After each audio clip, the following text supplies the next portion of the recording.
Coba bayangkan ya, ada sebuah kelompok yang mengklaim kalau praktek agama mereka itu murni 100% dari abad ke-7. Kayak sebuah artefak suci yang sama sekali nggak tersentuh zaman. Ditarik langsung dari generasi awal gitu. Narasi ini kan emang kuat banget ya. Kuat banget. Seolah-olah mereka tuh pegang kapsul waktu kan? Nah, persis. Tapi, gimana kalau ternyata merek kemurnian itu, label yang sering banget kita dengar di berita akhir-akhir ini, sebenarnya baru dirakit atau diciptakan di awal abad ke-20.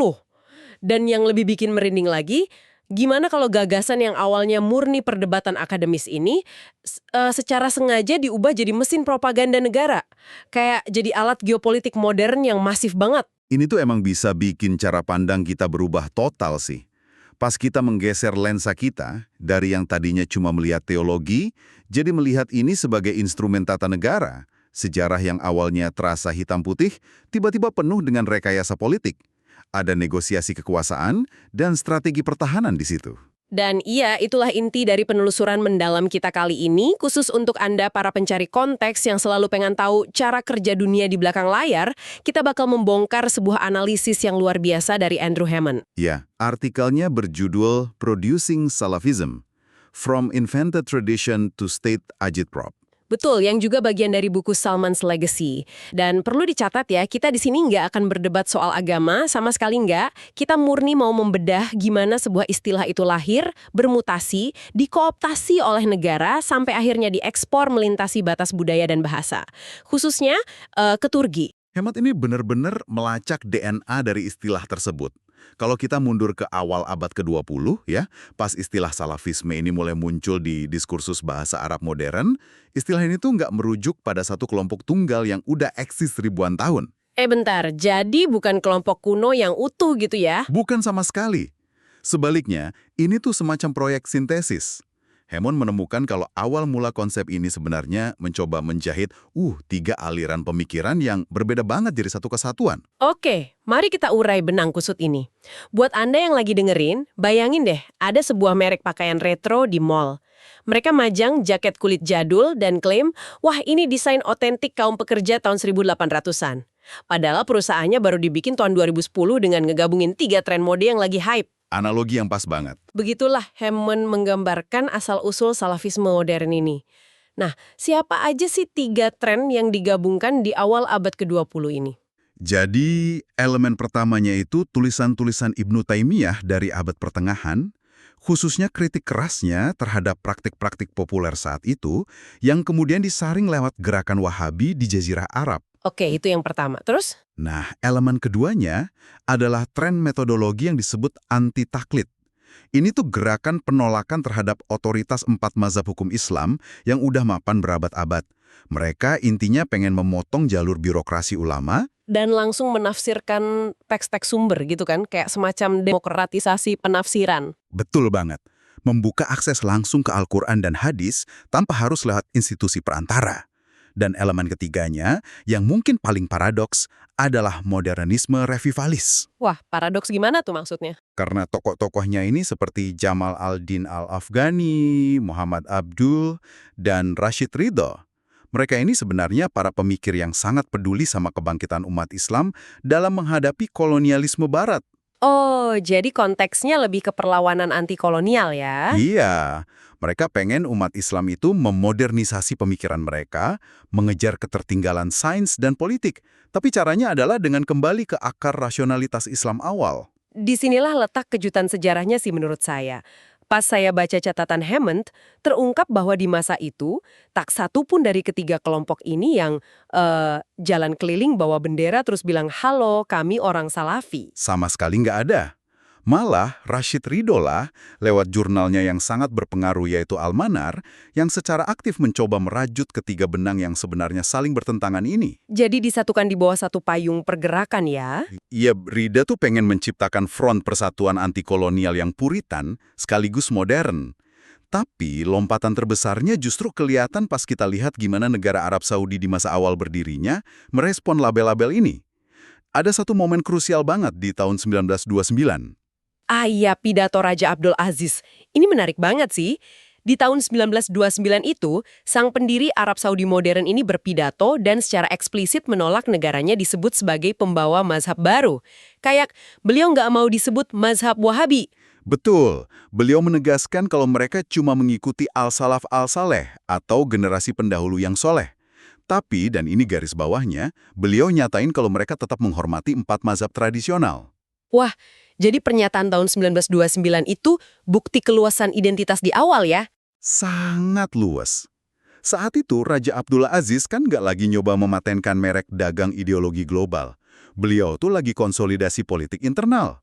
Dengan bilang, kami menghormati 4 mazhab, beliau bersikap pragmatis buat merangkul dunia Islam yang lebih luas. Maksudnya buat menenangkan umat Islam di luar Jazirah Arab yang mungkin khawatir sama reputasi keras gerakan Wahabi awal kan? Persis, beliau butuh stabilitas politik. Untuk Anda yang sedang menyimak, coba perhatikan gimana sejarah bekerja di sini. Sesuatu yang hari ini sering kita asumsikan sebagai struktur yang sangat kaku, monolitik, absolut. Ternyata di masa pembentukannya penuh dengan negosiasi abu-abu. Ada proses bongkar pasang identitas di sana. Ya, sayangnya jahitan fleksibel dari tahun 20-an itu pada akhirnya mengeras. Jadi identitas yang eksklusif banget. Nah, itu dia pertanyaannya. Gimana pergeseran itu bisa terjadi? Dari wacana yang longgar jadi label keanggotaan yang kaku. Transformasinya terjadi di dekade 1960-an. Hammond menyoroti intervensi dari seorang sarjana hadis asal Suriah yang ngajar di Arab Saudi. Namanya Nasir al-Din al-Albani. Oke, Al-Albani. Apa yang bikin dia beda? Al-Albani ini bawa argumen yang di masa itu terasa radikal banget. Dia berkeras kalau setiap muslim itu wajib mendeklarasikan metodologi beragamanya atau manhajnya secara spesifik sebagai salafi. Berarti dia mengubah prinsip meneladani masa lalu yang awalnya cair jadi semacam formulir pendaftaran anggota dengan kriteria lulus yang ketat dong. Tepat sekali. Dan kriteria yang paling kontroversial dari Al-Albani ini adalah penerapan ekstrim dari elemen la mahadiyah atau penolakan mutlak terhadap mazhab. Tuh, penolakan mutlak ulama Saudi saat itu kan sangat terikat sama mazhab Hambali. Gimana respons mereka? Itu dia kacaunya. Selama berabad-abad, kalau ulama Wahabi tradisional diminta bikin fatwa, mereka pasti merujuk ke kerangka hukum mazhab Hambali yang buku presidennya udah ribuan. Nah, Al-Albani datang dan bilang, buang semua presiden hukum itu. Wah, radikal banget. Iya, dia minta mereka membuang perantara institusional dan narik kesimpulan hukum sendiri langsung dari hadis. Sebentar. Itu berarti Al-Albani nggak cuma nantang tradisi akademik ya. Dia secara langsung mengancam struktur kekuasaan para ulama resmi Saudi. Kalau semua buku presiden hukum Hambali dibuang, monopoli otoritas ulama senior kan bisa runtuh. Implikasinya emang jauh lebih provokatif dari sekedar debat akademik. Al-Albani bahkan secara terbuka mengkritik bapak pendiri sejarah negara itu sendiri, Ibnu Abdul Wahab sendiri. Iya, argumennya karena Ibnu Abdul Wahab dan pengikutnya masih pakai bingkai mazhab Hambali buat hukum Islam, gerakan Wahabi itu dianggap cacat sama Al-Albani. Belum mencapai standar kemurnian Salafi yang sejati menurut versinya. Gila, itu berani banget sih. Ulama institusional Saudi pasti merespons ini dengan kekuatan penuh dong. Gimana negara akhirnya menyelesaikan perpecahan internal yang bisa menghancurkan legitimasi mereka ini? Nah, ini menariknya. Negara dan lembaga ulama resmi merespons dengan kompromi yang sangat cerdas secara strategis. Mereka sadar kalau di tingkat global, istilah salafisme ini lagi dapat daya tarik luar biasa di kalangan pemuda muslim. Jadi mereka nggak mau kehilangan momentum brandingnya. Betul. Daripada menolak istilah itu, ulama Saudi merangkul dan ngeklaim hak cipta atas istilah salafisme. Mereka jadiin itu sinonim untuk, Islam Sunni yang benar versi negara. Tapi mereka tetap menolak gagasan anti-mazhabnya Al-Albani kan? Tentu, mereka tolak mentah-mentah pandangan anti-mazhab itu. Mereka buang sisi radikalnya, pertahankan struktur Hambali mereka, dan menjinakkan konsep tersebut. Wah, ini tuh ibarat pengambil alihan perusahaan secara diam-diam. Mereka ambil nama mereknya karena lagi laku keras di pasar, mecat pembuat resep aslinya, terus ngisi kemasannya dengan produk lama mereka sendiri. Menarik banget. Memang sangat pragmatis. Tapi Hammond kan menggunakan istilah agitprop negara ya, agitasi propaganda. Itu berarti ada pergerakan keluar dari batas-batas domestik. Kapan teologi yang udah dijinakan ini berubah jadi senjata kebijakan luar negeri? Transisi ini didorong sama realitas ekonomi dan politik tahun 60-an dan 70-an. Di bawah Raja Faisal, Arab Saudi lagi ngalamin ledakan luar biasa dari kekayaan minyak. Ledakan ekonomi, oke? Terus hubungannya sama ekspor ideologi apa? Pemerintah kan pengen memodernisasi infrastruktur negara, bangun sistem pendidikan modern, televisi, birokrasi, dan lain-lain. Tapi modernisasi ini memicu friksi sama elemen ulama konservatif di dalam negeri. Oh, saya mulai paham arahnya. Kalau Anda biarin ribuan ulama konservatif ini fokus ngurusin dalam negeri, mereka pasti bakal protes setiap kali pemerintah bikin kebijakan modernisasi. Persis. Jadi pemerintah harus cari cara buat bikin mereka sibuk banget sama urusan lain. Yaitu dengan islamisasi kebijakan luar negeri. Betul sekali. Negara ngarahin energi besar dari lembaga agama ini keluar perbatasan. Ini yang memicu pembangunan infrastruktur global yang skalanya belum pernah terjadi sebelumnya. Pemerintah Saudi mensponsori pembentukan institusi raksasa. Seperti World Assembly of Muslim Youth atau WAMI, Ya, sama Organisasi Konferensi Islam. iya, OKI juga, dan Universitas Islam Madinah. Mereka kasih beasiswa ke ribuan mahasiswa dari seluruh dunia buat datang ke Saudi, belajar versi Islam yang udah distandarisasi dan dilabeli salafisme ini, terus ngirim mereka balik ke negara asal. Dan kemudian, kalender berganti ke tahun 1979. Bagi Anda yang menyimak, tahun 79 ini sering banget disebut sebagai tahun yang ngubah wajah Timur Tengah modern secara permanen. Karena ada 3 krisis besar beruntun. Betul, revolusi Iran, pendudukan Masjidil Haram oleh pemberontak, dan invasi Uni Soviet ke Afghanistan. Kalau kita lihat peristiwa tahun 1979 ini ketat lewat kacamata teori konstruktivis dalam hubungan internasional yang dipakai Hammond. Ya, jadi kita kesampingkan semua bias teologi atau asumsi siapa yang benar dan salah. Kita lihat momen di mana sebuah negara merespons krisis eksistensial. Arab Saudi tiba-tiba menghadapi ancaman ideologi revolusioner dari Iran di satu sisi dan gerakan politik Islam anti-monarki di sisi lain kan? Oh ya, sekedar mengingatkan konteks Hammond di sini untuk pendengar kita. Kita murni menganalisis mekanika pertahanan negara atau statecraft. Ini cuma tentang gimana sebuah pemerintahan pakai perangkat soft power untuk memastikan kelangsungan hidup politiknya di tengah kepungan krisis regional. Nggak ada tendensi memihak kemanapun. Betul, ini murni analisis politik internasional. Nah, gimana birokrasi Saudi bereaksi terhadap tekanan tahun 79 ini secara praktis? Reaksinya adalah mobilisasi finansial dan logistik yang masif banget. Salah satu nyatanya seperti apa tuh? Salah satu langkah paling ikonik di era Raja Fahad itu pendirian kompleks percetakan Al-Quran raksasa di Madinah. Mereka cetak dan distribusiin jutaan eksemplar Al-Quran gratis ke seluruh penjuru dunia. Dan tentunya disertai terjemahan dan catatan kaki yang disesuaikan dengan metodologi salafi yang disetujui negara. Wow, Hammond menyoroti ini bukan cuma amal kan? Ini tuh upaya sistematis buat memonopoli klaim atas ortodoksi Islam.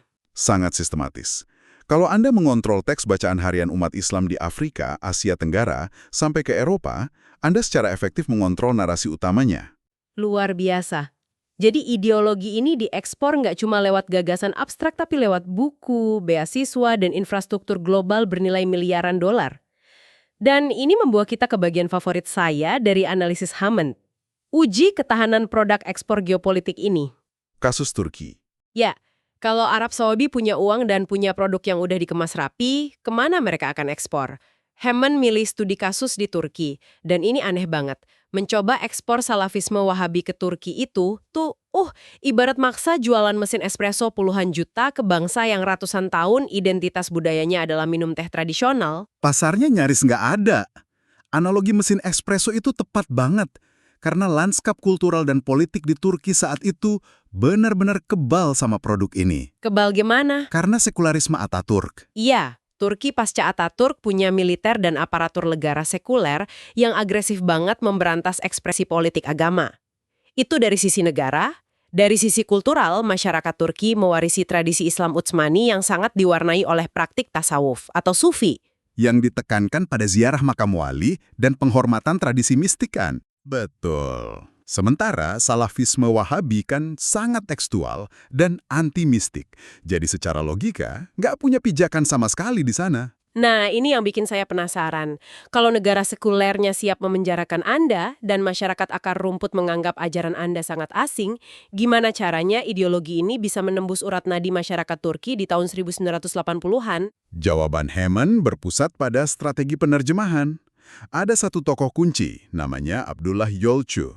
Dia pendakwah didikan Saudi yang mendirikan penerbitan Guraba di Istanbul. Penerbitan buku, modus operandinya cuma nerjemahin buku Arab ke bahasa Turki. Secara kasat mata memang terlihat sangat nggak berbahaya kan? Aparat sekuler Turki saat itu sangat represif terhadap gerakan Islam sayap kanan.